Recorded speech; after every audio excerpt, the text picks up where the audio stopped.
To our CitizEMPOWER event for the UN World Data Forum. We are going to be sharing practical citizen-led data tools and catalyzing partnerships with the official data communities to respond to crises such as COVID-19. My name is Ruby Holmes. I work with Humanity and Inclusion, and we have our other host organizations, Restless Development, CIVICUS, and Leonard, Cheshire. So we're all very happy to welcome you to our event today. Thank you for joining us. First, I'm going to go over a few housekeeping items. As with most Zoom events that we've all experienced, please, if you're not speaking, keep your video off and microphones muted. We do have international sign language interpretation. We have pinned their video, but if you would like to view interpretation, please also feel free to pin the video yourselves by selecting the three little dots in the upper right and select pin video. There's also an option for closed captions. There's a button on the bottom of your screen. You can see a video or picture on the screen called closed captions. Please select that. And please feel free to enter your questions in the chat box as we go through. And as we have time, we'll be selecting questions to read out. Again, thank you for joining us. And we will be hearing from speakers from Uganda, Ethiopia, Kenya, Bangladesh, Madagascar, and more. We also have official representatives from the data community from the UK, Kenya, and Bangladesh. So first, we will be hearing from our civil society representatives who will be sharing their own citizen-generated data initiatives. We have representatives from representing young people, persons with disabilities, and civic space defenders. We'll be sharing how these initiatives can support governments, researchers, and statisticians to design inclusive responses to crises such as COVID to ensure that the further marginalized individuals and populations are not experiencing an increased gap. After that, we will be hearing from our official data community to hear reflections and go over questions about how these types of civil society initiatives can support their inclusive response. And with that, we'll go ahead and begin. We will be first hearing from our youth representatives who were invited by Restless Development, and they will be sharing some of their experiences first. They can please go ahead and start.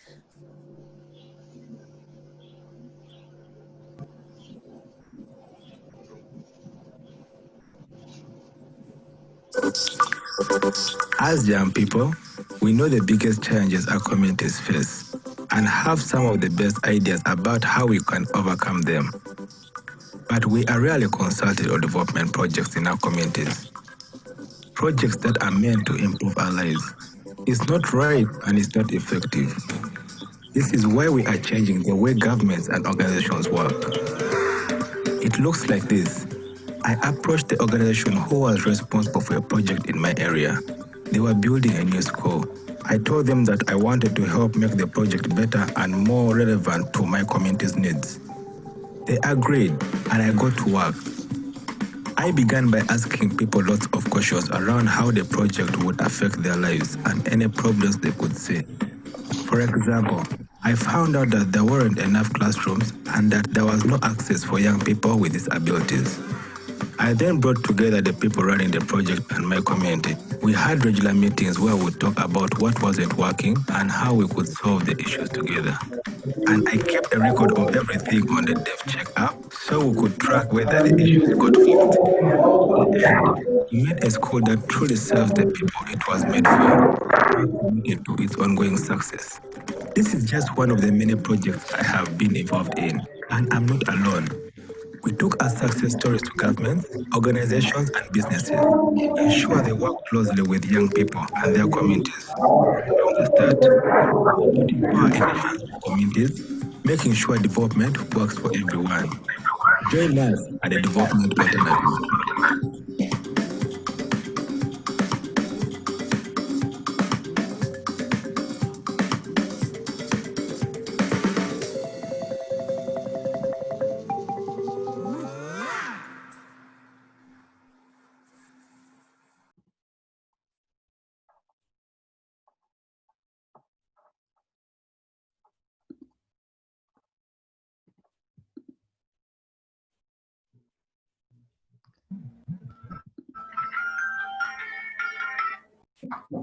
Hello.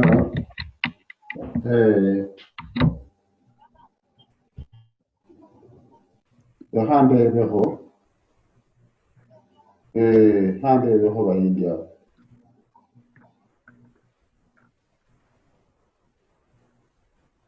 Now the difference is how much? Difference in the two both. Hi everyone, sorry, gentle reminder to please mute your microphone if you're not presenting.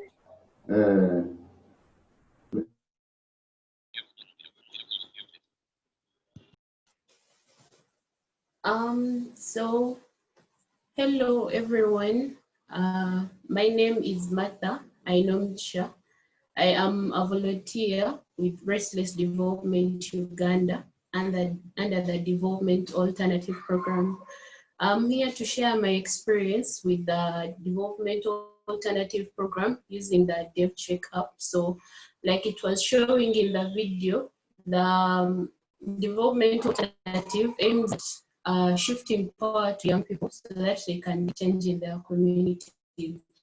By giving young people power, they are able to hold the development actors accountable and offer solutions.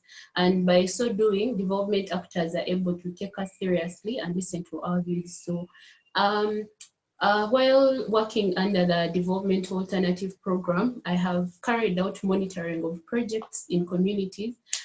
This monitoring is done, we use a monitoring tool called the DevCheck app. This application is put on mobile phones provided by Restless Development. So with this application, we are able to approach different development actors. We approach project beneficiaries and community members. We ask them questions about the project, whether it is inclusive, or any challenges they have with the project. And then this information is taken back to the development actors, who then we suggest solutions, we give recommendations. So yeah, that is how it works. So I'm going to share a screenshot of the homepage of the application. When you open it, what you see, like in order to show you exactly how the program, the application works. So here on your screen, I'm sharing a screen right now. So on that screen, you're seeing IT solutions. That is the name of the project that I am monitoring. So this is a skilling project that does skilling of young people in skills of hairdressing, tailoring, and even some computer skills. So under project details, when you tap on that, you're able to see the information about the project, the number of beneficiaries, the project implementer. Then, so when you tap on access to information, where you're seeing access to information, there I'm able to fill in information about the project. Let it be contract details or the work plan or even budgets. Then under Ask the Community, that has a number of questions that I ask community members in the surrounding areas and also beneficiaries. So I'm asking them questions about whether the project is inclusive for people with disabilities. I'm asking them whether they have any challenges or something like that.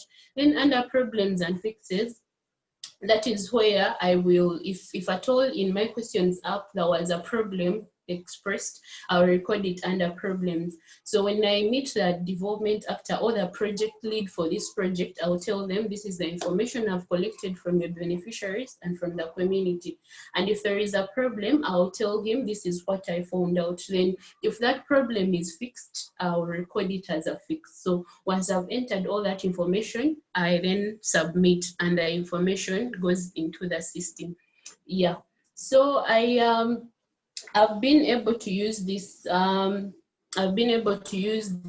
Application. It is very reliable and is very easy to use. My experience, I will share my experience with this application.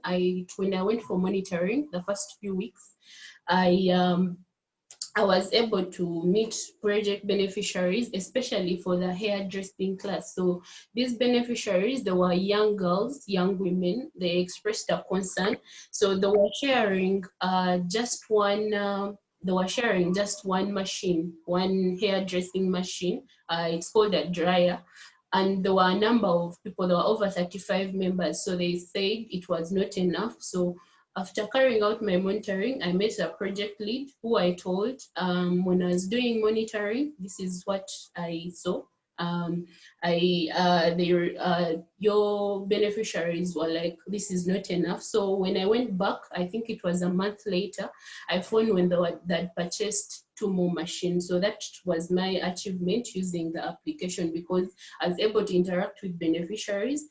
I got feedback from them, which feedback I took to the development actor or the project lead in this case, and he was able to respond.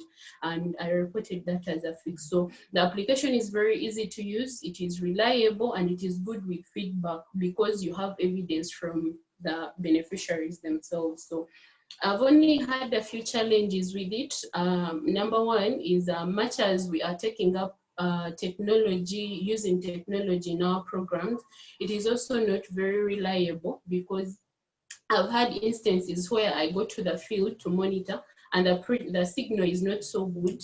So when the signal is not really good, you record information. When you click submit for it, the app will show you it has been submitted. But if your signal is not so good, the information will not go to the system, so which is a challenge. So I've been able to address that because we carry out this monitoring as 2 people. We go with a partner. So we decided this time when someone is entering information into the application, another one should be recording it in the notebook, so that in case something like that happens, at least we have some backup information. Maybe the other challenge I've also incurred is it is still very difficult to get a hold of development actors. You are set up, especially the government officials, you set up a meeting with them. You even show up in time for the meeting, but sometimes they don't show up. Then when they show up, it is like they're very late and they don't even give you enough time. So personally, I think I still need to take it seriously and listen to us, give us time and take our views. So I'm going to hand over to my colleague in Madagascar, who is also going to share her experience with using the development check up. Thank you.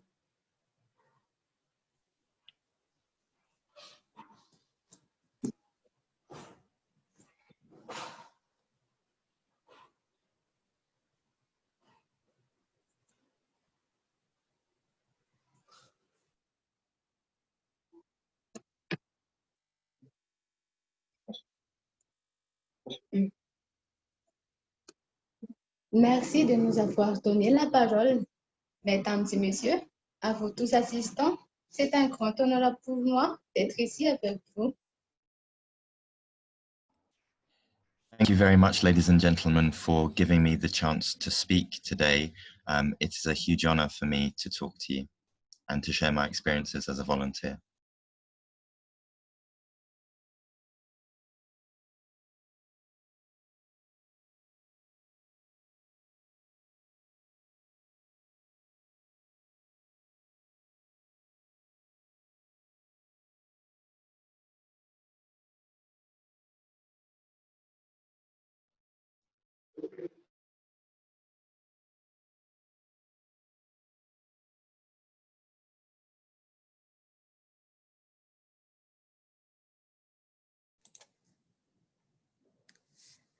Hi, this is Ruby. Please make sure that you're unmuted when you're speaking.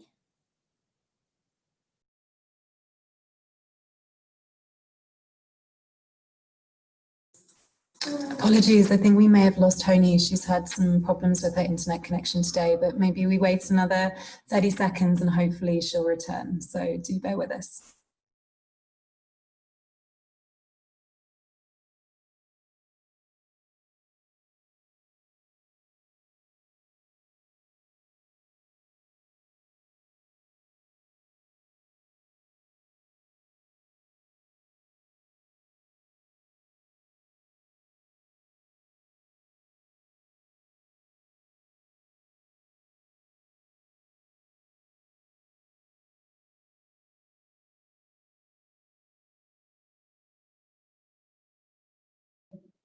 Okay, I think Honi is back. Honi, are you there? Merci de nous avoir, mesdames et messieurs, Ah, parfait. à vous tous assistants.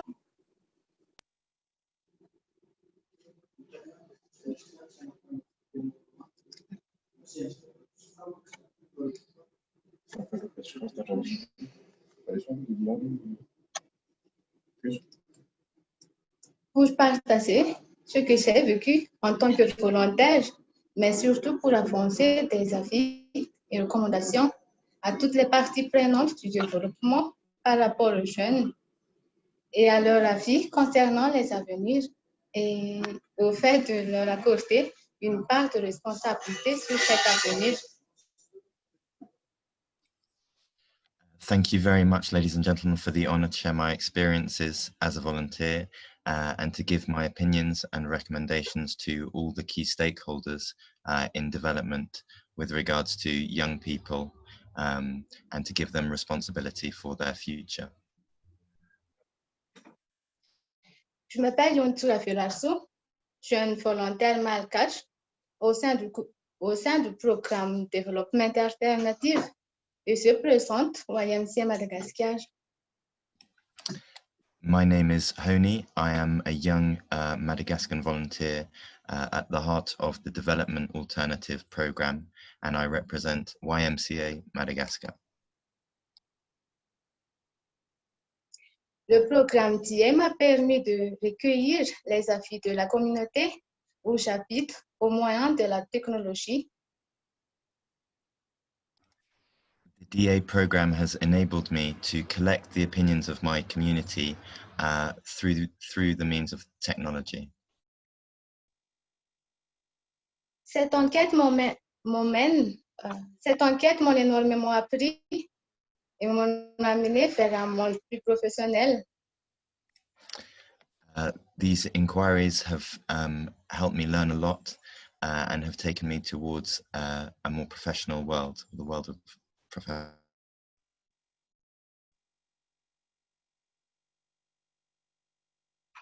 Par cette aventure, j'avais compris qu'il est possible d'accomplir de grandes choses à partir d'une application et qu'il est tout à fait faisable de travailler avec la technologie, même dans la brousse. Through this adventure, I have learned that it's possible to accomplish a great number of things through the application and that it's totally feasible to work with technology, even on the ground. Le DevCheck nous a permis d'enregistrer le fait réel sur l'application de projet au niveau communautaire, d'identifier éventuels problèmes qui se présentent et d'en faire part au responsable qui est par la suite contribué à la recherche de solutions. The DevCheck app has enabled us to record real facts about the implementation of projects at the community level and to identify possible problems which present themselves and to inform the responsible individuals subsequently who can search for a solution. Pratiquement, par ce nouveau modèle de changement, nous avons pu alerter à temps les responsables sur les dangers qu'un quelconque projet pourrait éventuellement engendrer à la communauté.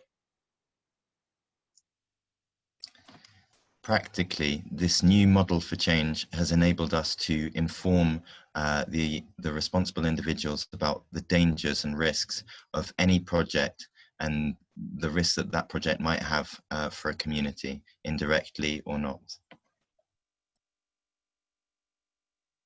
Dans ma communauté, par exemple, au moyen des enquêtes, un ensablement d'un phase tertiaire a pu être évité de justesse par l'implication de la communauté, d'un responsable communautaire et des implémentateurs de projets. In my community, for example, through these inquiries, we were able just to avoid a major problem by engaging community members and the responsible implementers and members of the community in the project. J'aimerais vous dire quelques recommandations. La population malgache est une population jeune à raison de plus de 17 millions sur 27 millions d'habitants. I would like to give you some recommendations. The Madagascan population is a very young one, with more than 17 million out of 27 million inhabitants being young people.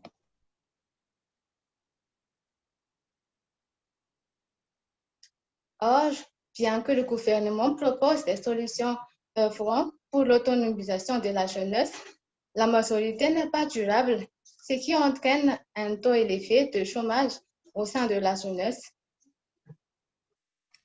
However, although the government has proposed some solutions to give young people more autonomy, the majority of these solutions are not sustainable and have led to a higher rate of unemployment amongst young people. D'un autre côté, le gouvernement considère les jeunes tels des personnes vulnérables qui ne prennent pas leurs responsabilités. On the other hand, the government considers young people as vulnerable, unable to take responsibility for themselves.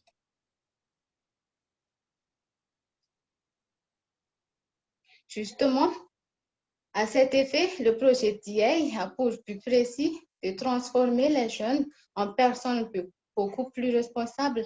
Ainsi, ils pourront prendre réellement part au développement.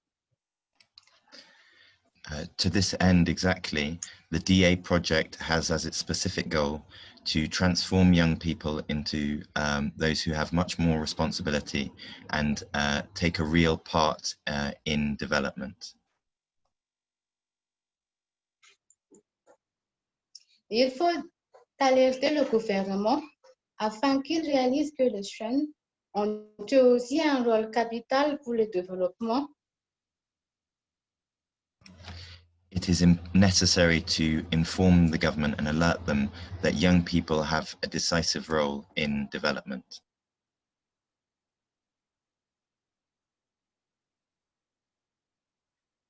Il faut surtout les écouter tout en leur aidant à atteindre leurs rêves.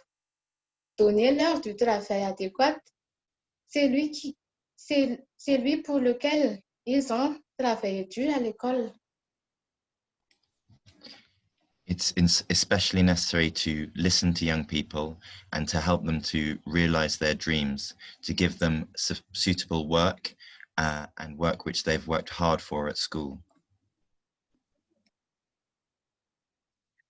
Donner-leur aussi une plateforme, une structure pour qu'ils puissent exploiter tout leur potentiel et leurs talents, car voyez-vous, il existe beaucoup de jeunes bourrés de talents, or, ils n'ont pas la chance d'exposer les personnes car personne n'y prête attention. It's also vital to give them a platform and structure so that they can realize their potential and talents.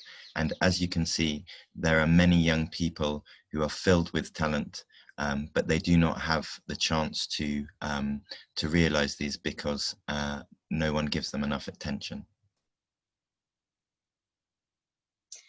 Offre-leur aussi des formations de qualité pour qu'ils puissent gagner en compétences afin de s'engager réellement dans le monde du travail. Le développement est assuré si ces nombreux jeunes sont soutenus. We should also offer young people quality trainings so that they can build their capacities and become seriously engaged in the professional world. Development is assured if these so many young people can be supported. Nous savons déjà que la majorité des Malgaches sont jeunes. Du coup, si on veut faire un pas vers le progrès, il faut inciter ces jeunes à s'intéresser au développement. As we already know, the majority of Madagascans are young people. So if we want to make progress, we need to encourage young people to become interested in development.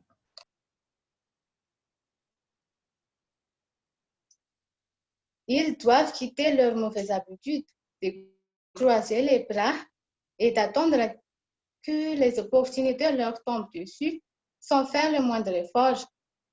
Ils doivent agir et prendre les choses en main afin de trouver quoi que ce soit qui pourrait apporter du progrès. They must leave their bad habits behind them of folding their arms and waiting for opportunities to fall into their laps without making any effort. They need to act themselves and take their futures in their own hands to find any means which could lead to progress.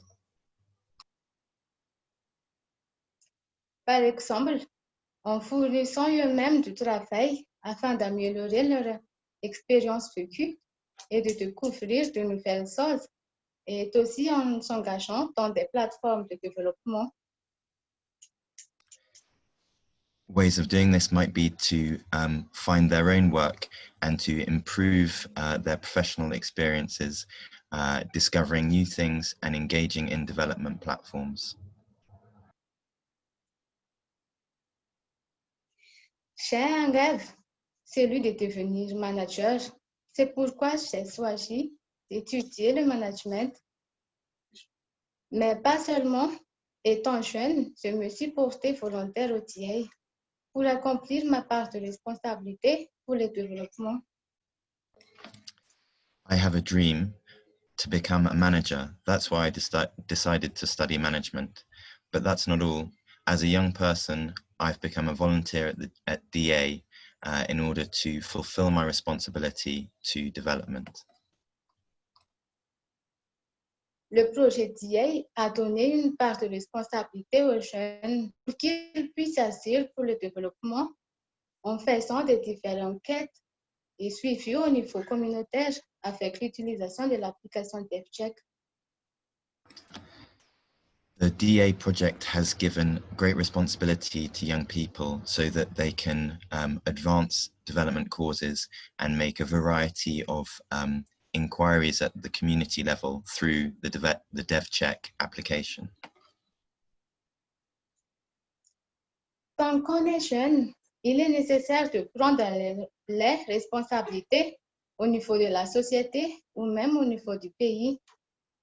Il faut toujours effectuer des recherches afin de découvrir de nouvelles choses. Tant que les fins sont bénéfiques à tous les moyens sont bons. As a young person, it's necessary to take responsibility at the society level or even at the national level. It's necessary to always carry out research to discover new things. As long as the ends are all beneficial, all the means are good too. Je passe la parole à Martha pour la recommandation. Pass over to Martha for the recommendations.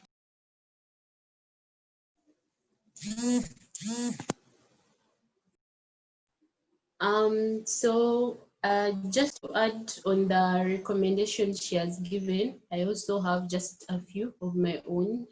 I'm going to emphasize her point of creating platforms for young people.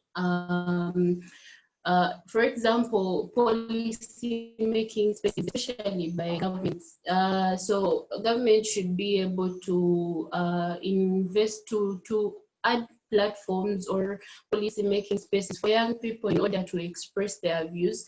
And then it does not stop about just creating the platforms, because like in my country, some of the platforms are there, but even when those platforms are there, still the views of young people are ignored. So much as the platforms are created, we should also take into consideration the views that come directly from the young people themselves. Then my other recommendation is I encourage development actors, especially governments and other organizations to connect with youth-led organizations. There are very many youth-led organizations, there are groups, there are initiatives. For example, in my country, so that jobs are not enough. So every year there are very many young people coming out of university and they're done with studies, but there are no jobs. So most of them are now starting up groups or initiatives in order to skill themselves and earn a living. So I would encourage development actors to really invest in these initiatives, because there are very many existing ones, but they have problems of underfunding. So I believe that by investing in these initiatives, in these groups, we are able to help young people so that they can earn a living. For example, it could be in terms of skilling, because with skilling, when you skill someone, they have the skills for life and they can use them at any point to earn a living or to even teach someone else the same skills. So it is very good. So I would encourage development actors to really take an interest in these youth-led organizations, in the initiatives, so that young people are able to also have hope for our future. Those are my recommendations. Thank you very much for giving me the space and the time to listen to me. Yeah. Wonderful. Thank you so much, Honi and Martha, for sharing your perspectives and really sharing the importance of partnering with youth and your representative organizations to utilize the capacity of youth and invest in their initiatives. I think it's really clear that it's important to work with youth at all different levels, from community up to national.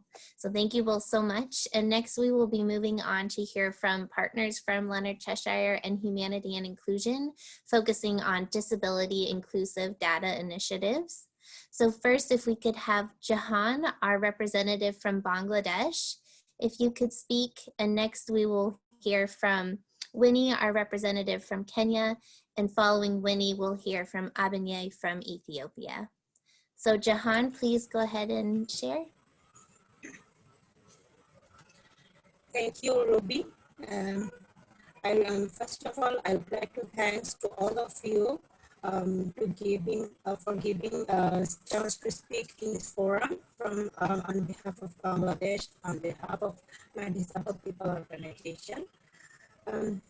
Actually, you know that already we know that we are moving a different and difficult situation, COVID-19 situation.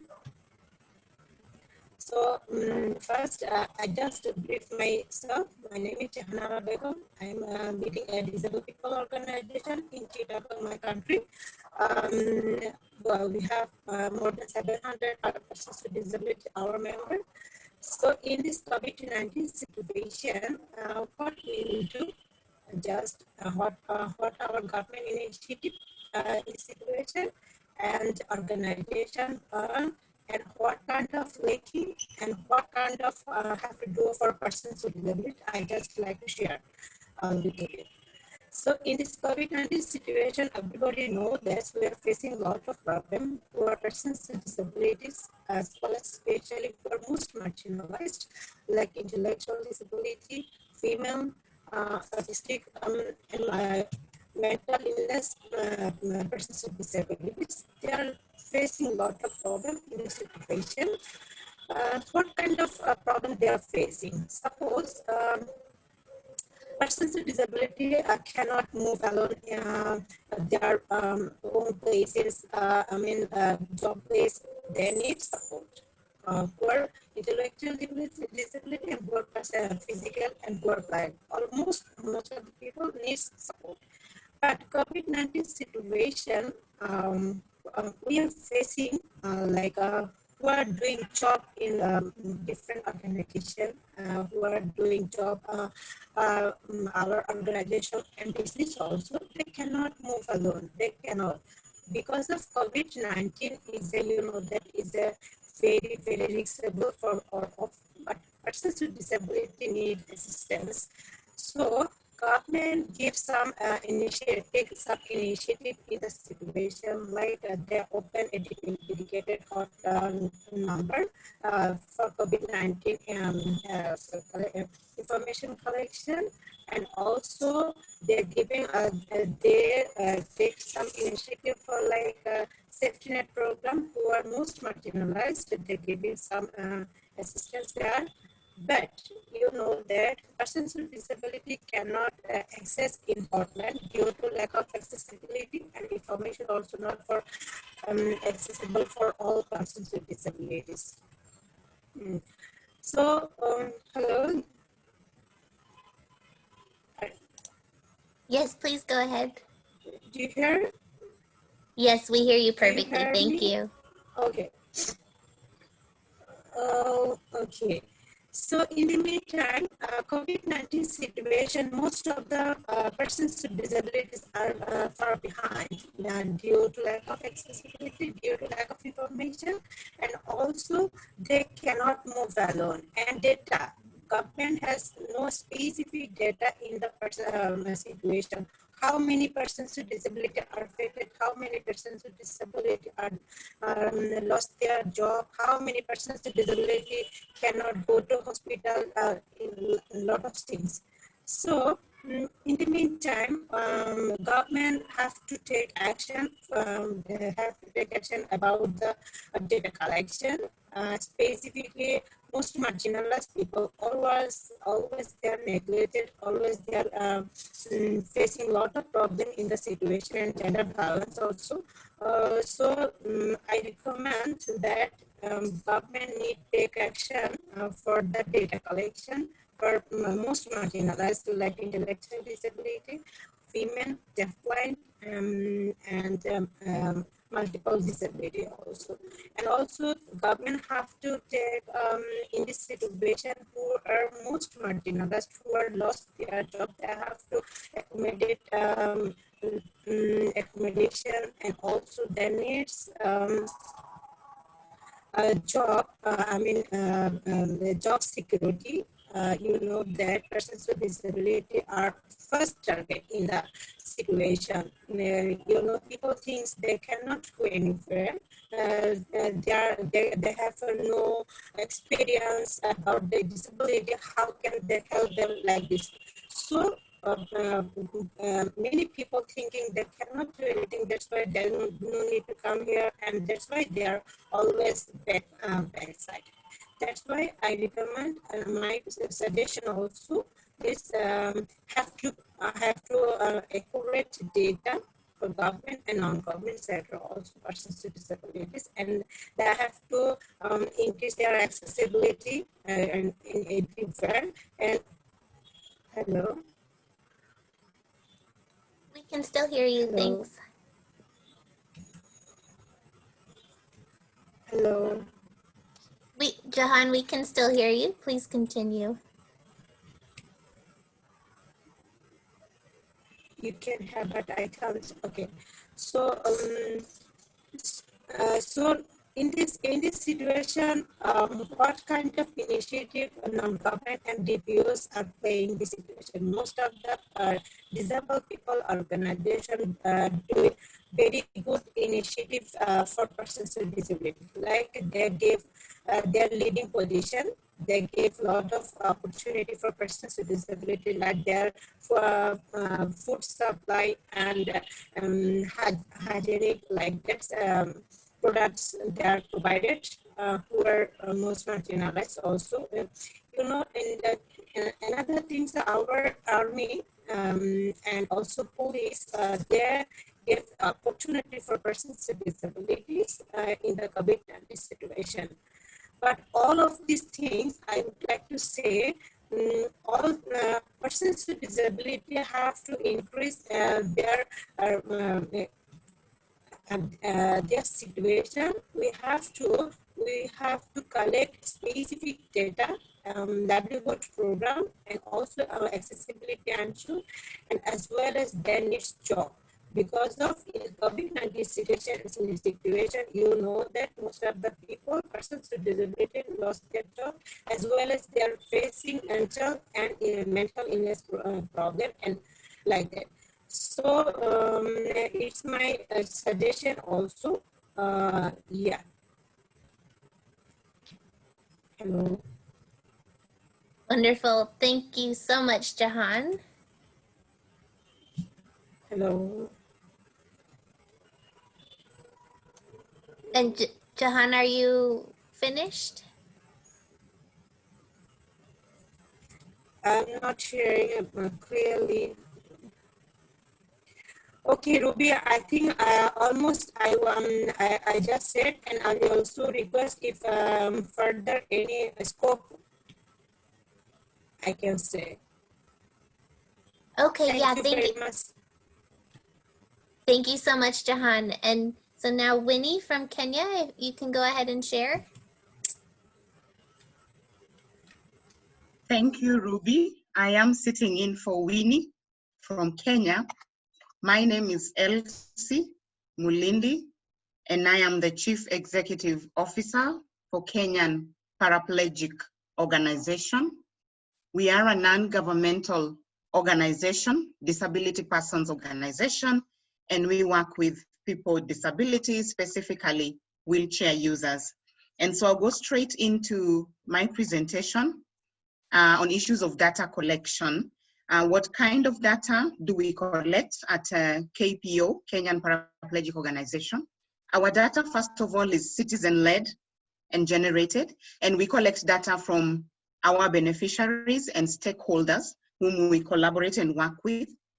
Our data is administrative because we collect data during our routine operations for use in assessing how well we are achieving our project and program objectives.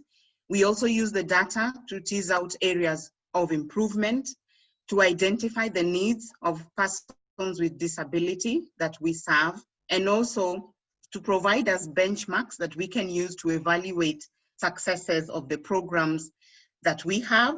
We also use our data to inform our advocacy programming and also to solicit for and provide assistance for the people that we serve. We collect data on the characteristics of persons with disability, and all our data is disaggregated into the diversities amongst the people that we serve, including gender, including age cohorts, the types of disability, amongst others. The kind of data that we collect is about numbers of the persons with disability, types of assistive devices and technologies available and the needs they have around this, the services provided for people with disability, for example, wheelchair services, rehabilitation programs in the country that we can refer to. We also collect data on households that have a person living with disability in them.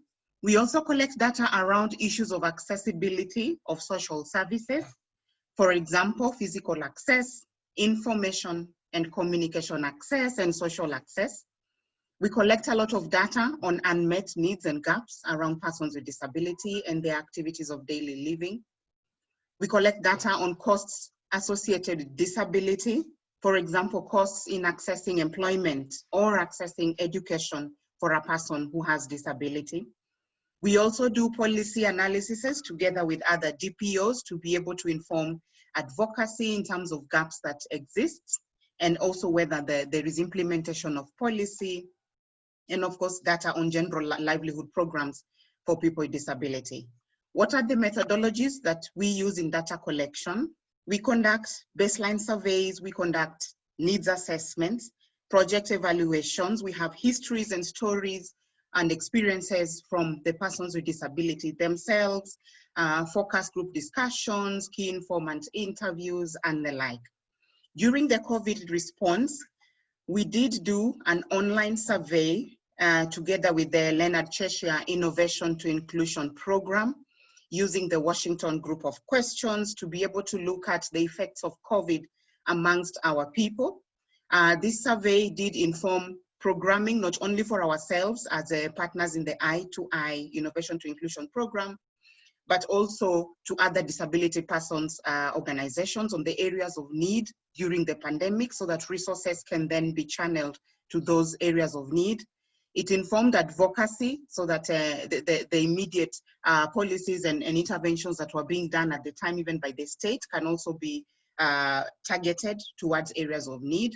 And of course, ongoing conversations around the effects and responses to COVID-19.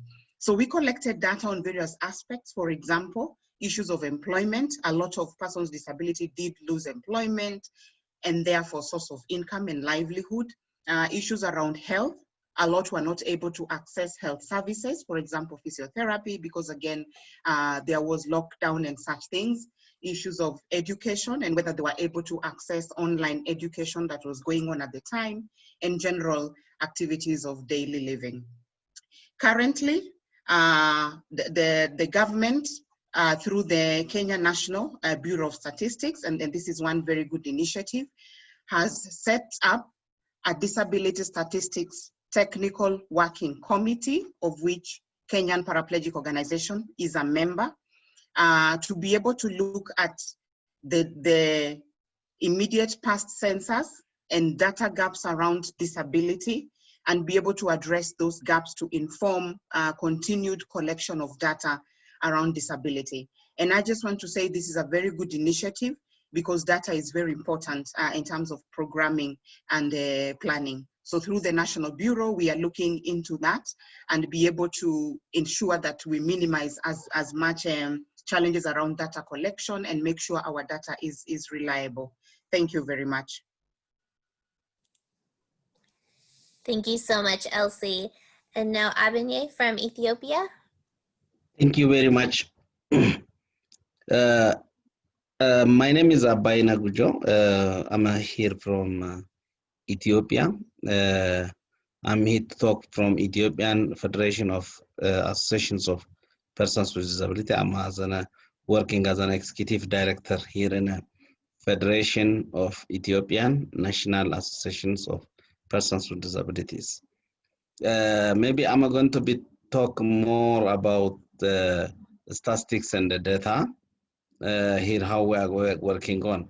For your information, our federation is an umbrella federation for all of the DPOs and organizations of persons with disabilities here in Ethiopia. Currently, as a consortium, we are working with National Association of the Deaf, National Association of Deaf Blind, National Association of Physical Pain, National Association of Intellectual Disabilities, and the persons affected by leprosy disabilities, and women with disability associations. In general, we have our General Assembly, Board, and Secretariat office. We open a regional office as well. Our vision is aspire to see the disability inclusion socio-economic environment in Ethiopia. And our mission has been established to help persons with disabilities in averting disability-related problems and improve their lives. Our objective is enhance the public awareness on disability, reduce the disability information gap in the country, here I'm talking today, and enhance institutional capacity of DPOs and their stakeholders, build the capacity of persons with disabilities themselves, create linkage and alliances in addressing disability problem in Ethiopia, mobilize resources, and other issues are there. So maybe I'm going to talk more about the specific issue on about the data. Here in Ethiopia, we are working closely with National Statistics Agency, and also we are working with all DPOs in the country to address the data problem. Actually, data problem is common in most of the African countries on disability issues. Even if during the COVID session now, since time now, as an Ethiopians, we didn't have still official data from the Ministry of Health, like how many people with disabilities are affected and not. By sex, by age, by disability type, we don't have. So this is a common mostly, but the problem is most of the time, the altitude by itself and also the understanding of to push on the disability issues to have their data here in our country is a little bit have a gap. So what we are doing now is to support the government initiatives of undertaking complete and inclusive national population and housing census. We as an Ethiopia expected last year we were going to be conduct national census due to different political issues. It pushed for the almost 2 years. So now still we are in the 12th year, but we didn't yet conducted a national census. It should be conducted every 10 years, but not practically here. And because of this, we lost a lot of things. But during the preparation last year, we convinced the government to adopt the Washington Group questionnaires. And also we are a partner with different stakeholders and with the government to ensure this upcoming census will be inclusive. So enhance the awareness of the public at large on the need to probably capture persons with disability in the census through broadcasting and from media and different activities we were being done so far, but it was unfortunately pushed, so everything is pushed then after. Now, what we are doing from this side, we conducted a very nice tool with HI together before a year, and we are currently pushing government to learn from this tool a lot, and we are providing trainings together with HI, and also we are closely working now with different stakeholders, including HI, to understand the need of disability data here in Ethiopia. So now we are working with different media outlets and also potential supporters together to have in the near future. Also, as a problem, we are thinking that disability data, without disability data, we cannot ensure disability inclusive development. This is, I think we agree with this issue. So this is why we are working on a disability data together with government. And for instance, for your information, like in Ethiopia, like WHO World Bank 2011 report shows that 17.6% of the total population is living in one or another type of disability, which is almost 20 million people living in Ethiopia with disabilities. But the government says 1 million only. So this is a big gap. So that's why we are really worried on these issues. And I think we need to work together and with all the stakeholders in Ethiopia to address these issues in upcoming census. Besides this, we have our methodologies, how to address, how to ensure disability data. Maybe because of time constraint, I can jump the methodology part, but the point is we need to have accurate data for disability issues, and we identified if we need to have accurate data, what can we do? These are identified activities that we are going to be doing in Ethiopia so that we are going to be ensured disability data. The Federation of Ethiopian Associations of Persons with Disabilities we're going to be provided TOT trainings for sessions of expertise area in disability inclusion, national population and housing census, and maybe at the grassroots level.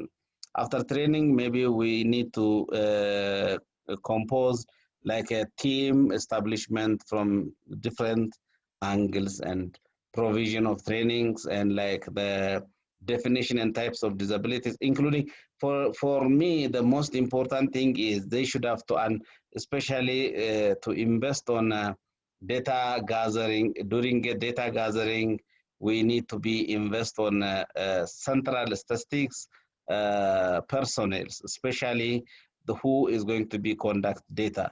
I mean, conduct census. So I think we have to do this all in the future when data the census issue is coming up now back. For now, we are working with Ministry of Labor and Social Affairs, which is the ministry, one of the ministry in Ethiopia, who is responsible for disability issues, disability inclusive issues, and for now, sidely, we are just working on education, health, in every sector, in all sector, including job creation, just finding data from the small group, like a sampling data, and we are conducted. Before 6 months. Sorry, Abhinay, wait, please. Just due to time, we need to move on to our next speaker. So Yeah, sorry. thank you. Thank you. Thank you. Just in general, this is all about what we are doing here from the data side. Thank you very much. Thank you so much, and sorry to cut you off. And next we'll have Deborah from CIVICUS to share their initiative. Thank you. Thank you, Ruby, and thank you all for joining us. I'll try to keep this super brief. So just to introduce myself, I'm Deborah Leon. I am a researcher with CIVICUS since 2019. And I'm here to introduce you to the CIVICUS Monitor, which is a dynamic online index that draws information from civil society around the world. So I will try to share here just so that you can have a look at what it looks like. So this is what you would see if you went into our website. Oh, sorry, yeah. And I'm not going to keep sharing just because I don't think we have enough time, but the CIVICUS Monitor's work centers on civic space, and what I mean when I say civic space is really what you might call civic freedom. So the freedom of association, peaceful assembly, and expression, which are all underpinned by the state's duty to protect these freedoms. And so when I talk about civic space, I'm referring to the ability that people have to speak out, to organize, to take action on the causes that they believe in, and even to share data that they collect and information that they're collecting. So the monitor, what we do essentially is rate the quality of civic space in all UN member states, plus Kosovo and Palestine. And we put them into 5 categories. Oh, did I stop? Yeah. So from open, which is the best, narrowed, obstructed, repressed, and finally closed, which is the worst. So the map that I showed you showed the state of civic freedoms in 2019. And if I had a lot of time, I would share the methodology that we use to arrive at these ratings, but obviously we're trying to keep this short. I'll just say that there is a paper available on our website, which is monitor.civicus.org.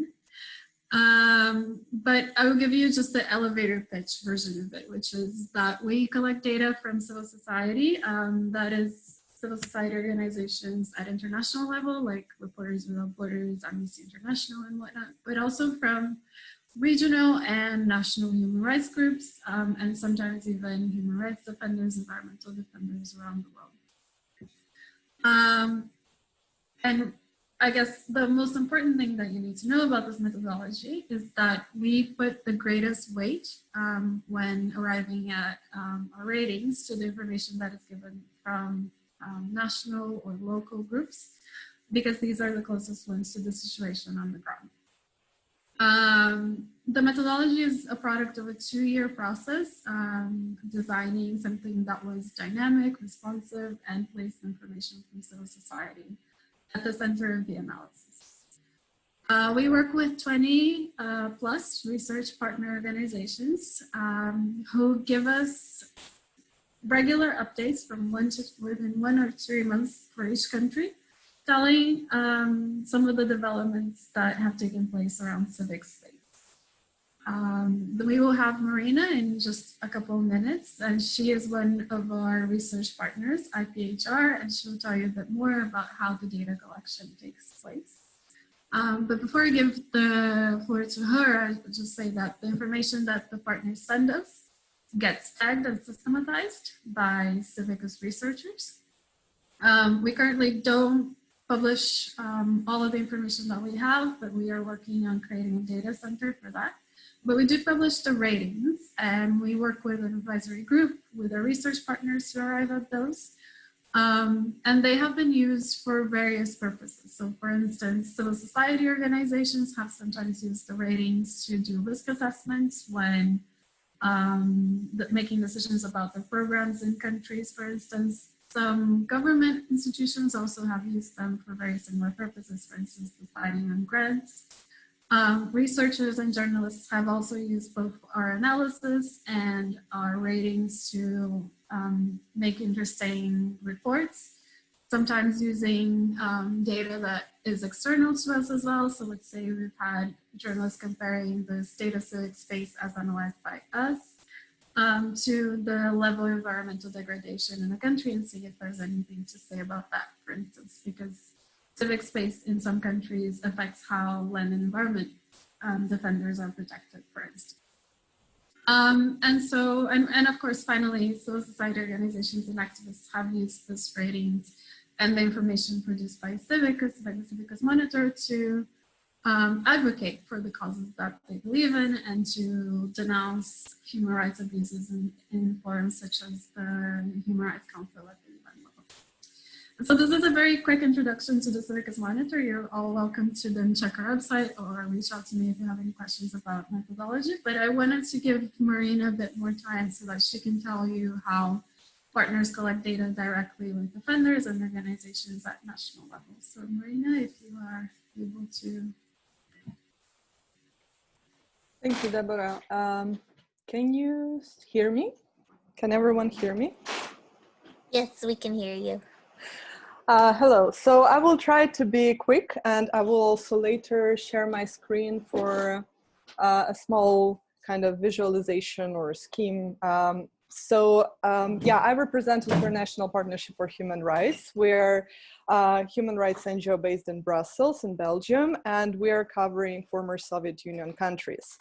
And IPHR has been a CIVICUS Monitor partner since 2017, so from the beginning, and we cover the region of Central Asia for CIVICUS. How do we work on our updates? So our updates are based on monitoring reports, which are prepared by our partners on the ground, and our relationship with partners are built on trust and on a long-standing cooperation. With some of our partners on the ground, we cooperate for more than 10 years. And the approaches used by partners for collecting and collecting data are very different, depending on the structure and capacity of organization, depending on the situation and context in their country and the security situation. To give you an example, for example, our partner in Kazakhstan is one of the oldest and most prominent human rights organizations in the country, and they have a lot of field offices, branches in several cities, so they can monitor developments on the ground regionally and across the country. In Turkmenistan, on the other hand, our partner is based in exile. Because human rights NGOs cannot independently work in the country. Yeah, the idea how to organize this work for Turkmenistan is to work closely with the network of monitors who are working underground because of the security issues. And in this updates, we cover violations of fundamental freedoms and also the rights of violation of rights of NGOs, activists, rights of journalists and freedoms of media, the rally participants' rights, and rights of vulnerable groups, of course, and those who stand for rights of vulnerable groups.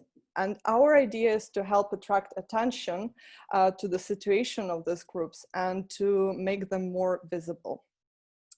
And now I will share with you, hopefully, the visual representation of the data collection and verification, which we have, the kind of major steps.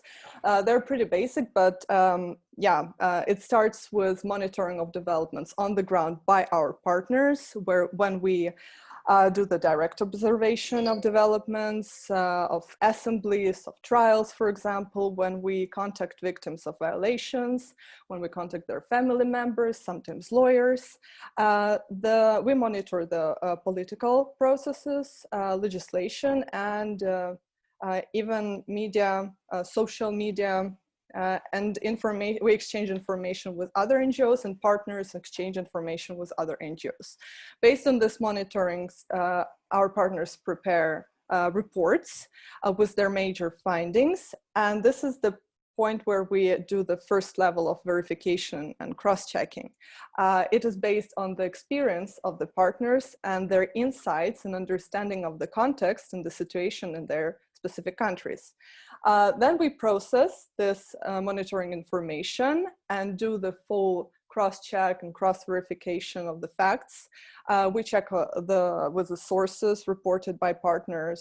We compare with other sources of information, ask for clarifications, assess how specific violations fit into the larger pattern of violations in the country or in the region, and conduct additional research if needed. Then at this point, we also later check for the security, assess our security risks, and check with victims and families together the informed consent, and make sure that if necessary, if there is a risk for their health and safety, then we can leave out their names and details. Then our partners review the updates before they're being sent to CIVICUS. And if CIVICUS has any questions or information reported, we do the further check and reassess the update, and then we publish it. As you can see, there are 3 small boxes, red boxes. These are challenges, which we have main ones. The first one is limit on obtaining information for partner. There can be different reasons: the capacity to conduct monitoring, for example, through desk research versus the direct observation on the ground, or the problem with face-to-face meetings, and sometimes the sources, both victims and government officials, most of the times they may be reluctant to share the information. Also, we have security issues, as I previously mentioned, but not only for victims, but also for monitors. We're talking about security of monitors, especially those who are working in the high-risk environments, and the security of communication with victims, with sources, and with partners. And the last point is about the amount of information. Sometimes, in some cases, we lack information, don't have enough on the specific issues. But in other cases, there is too much data and information that is difficult to process, and we have overcapacity situation and not enough time and resources available to do this work properly. Yes, so these are the main things, the main steps, so to say. Let me stop sharing the screen. Yeah, and the important thing to think about is how governments and international stakeholders can work better with civil society initiatives. And I think our work with CIVICUS really contributes to that. CIVICUS Monitor provides civil society generated data in the format that makes it easy and accessible. But Deborah mentioned it in more details. So the main point here is that the information on the targeted countries which we provide as a part of this work is used as part of our advocacy and outreach, and it helps to draw attention and to promote access to information generated by our partners on the ground and give him the voice. So, but yeah, this is an open question on how we can make it better and how can we coordinate and cooperate in the most effective and efficient manner. Yeah, that's all from my side. Thank you very much. Wonderful. Thank you so much. And thank you to all of our speakers to share, who are shared your important initiatives on inclusive data collection. I'm going to turn it over to Freya Smith from Restless Development now, who will lead the second session. And again, apologies everyone, we are running over time. Thanks so much, Ruby, and thank you, everyone. I think we have 6 minutes for this final session. So to save time in the chat box, I've added the names of those discussants we've invited to join us for this final session. We've also reduced the number of questions that we really wanted to ask you to one, which is, following on from today's discussion, are there any important insights or takeaways that really resonated with you? So are there any kind of real takeaways that really struck you from what you heard in the presentations? If I could ask you to unmute and take the floor, if you're happy to respond, I'll hand over to our speakers for this final part. Who would like to go first? I can, Freya? Please do, go for it, Jana. So thank you for inviting me here today. There've been some really interesting presentations and really quite fascinating initiatives. As a statistics office, we feel your pain when you say, you know, that you need the data to make people, you know, to have that connection with policy. You need to be able to demonstrate people's lived experiences in data, and we understand that, you know, sometimes we just don't have access to that data.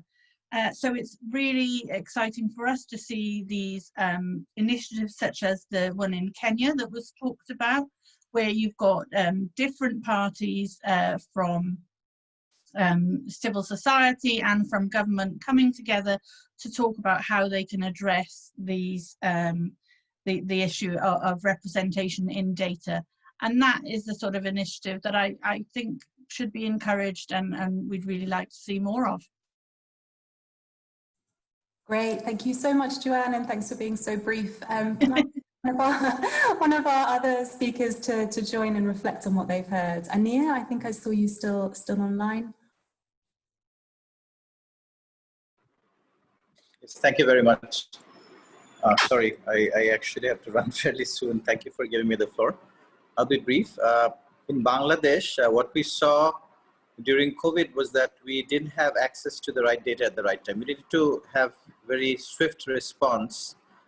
In the March-April timeframe, what we saw is that we had only one test lab, RT-PCR lab, and we didn't really have any data of where the disease was progressing very quickly. So we set up from the government, we actually repurposed our national helpline, which is 333, which has been used for the last 2 years to serve citizens on critical information about government services. So people would call in to say, where do I go to get passports? How much does it cost? I have a grievance.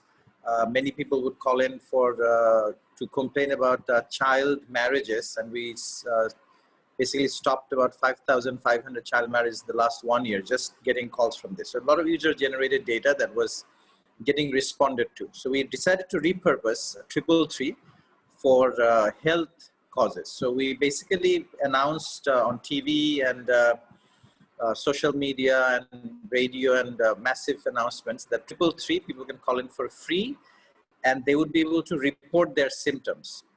And through these symptoms, we actually developed an artificial intelligence algorithm which would allow us to trace with a reasonable degree of certainty where the disease was progressing the fastest. And that's where we'd send the sample collectors first. And as new labs were actually developed, now we have nearly about 100 labs. New labs were developed, we could actually decide based on this data where the labs, the isolation centers, where ventilators, where those would be needed the most. So that's how we actually did a policy response using user-generated data. So people would call in. So that was actually quite interesting. I'm so sorry to interrupt you. We literally have 1 minute left. Sorry. Here, but thank you so much for sharing. And please do share more information with us in the chat box, like links, or you can. Can you hear me properly? Yes, I'm afraid we're just running short of time. But please do share more information, and we'll make sure participants get it. Nicola, over to you for the final minute. Thank you. Thank you. Two things that really resonated. One was the emphasis on accountability and how citizen-generated data can really support that. And that in order to do it, you really have to have an investment in those citizen-generated data processes throughout the policy and programming cycle.